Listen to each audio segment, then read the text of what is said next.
Barcelona fans, I know you don't want to hear this, but someone's got to say it.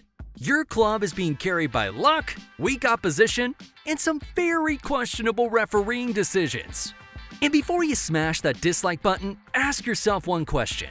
When was the last time Barcelona truly dominated a top European team? I'll wait. Still thinking? That's what I thought. Comment below when you figure it out. Let's break down exactly why this Barcelona team is the most overrated side in Europe right now.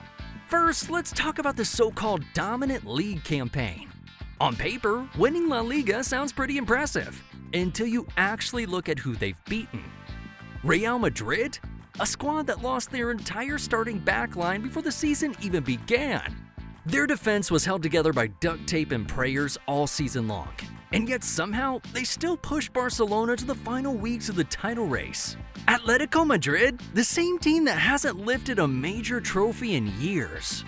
Girona, a nice story, but come on, their entire starting 11 costs less than Barcelona's bench. And who else? Sevilla fighting relegation? A Valencia side in crisis? This isn't the La Liga of old with prime Real Madrid and Atletico teams. This is a league that's become Barcelona's personal playground by default. Now let's examine their impressive Champions League run, if you can even call it that. Benfica in the round of 16? A team that regularly gets embarrassed in Europe. Then Dortmund, sitting 8th in the Bundesliga at the time and leaking goals like a sieve. And now Inter, who had a bad start in the Champions League in terms of goals but took 7 goals from Barca in just 2 games. Congratulations, Inter, you managed to make Barcelona's easy run look difficult. Compare this to Real Madrid's route last season. Chelsea, Manchester City, Bayern Munich, now that's a proper Champions League run. Barcelona?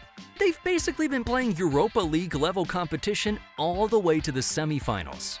And let's be real, if they'd have gotten Manchester City in the quarters instead of Dortmund, would we be even having this conversation, or would they already be out? Now we gotta talk about the refereeing, because at this point, it's becoming statistically impossible to ignore. The penalty against Celta that was clearly outside the box. The red card to Atletico in the Copa del Rey that completely changed the game. The offside goals that somehow stood against Real Sociedad. Week after week, Barcelona seems to benefit from decisions that other teams simply don't get.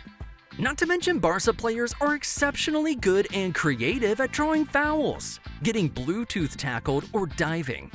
These guys aren't just playing football, this is next level rules manipulation.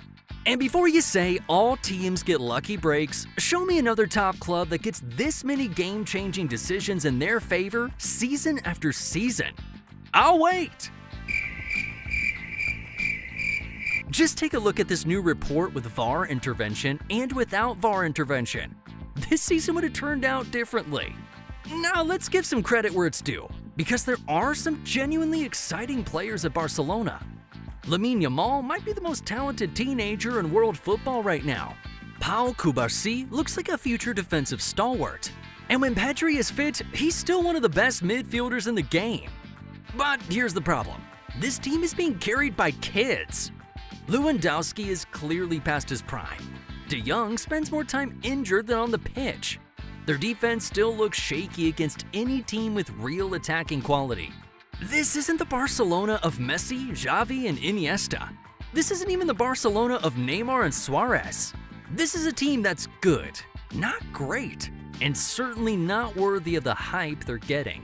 So let's answer the question. Is Barcelona overrated? The evidence says yes. They're winning in a weak La Liga. They've had the easiest Champions League path imaginable.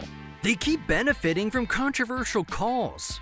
And their squad, while talented, has more holes than I think their fans would like to admit. So maybe I'm wrong. Maybe this Barcelona team really is the next great dynasty in football. So I want to hear from you. Jump down to the comments and tell me why I'm right or why I'm completely out of line. Don't forget to like and subscribe if you want more unfiltered football truth. And Barcelona fans, try not to cry too hard in the comments.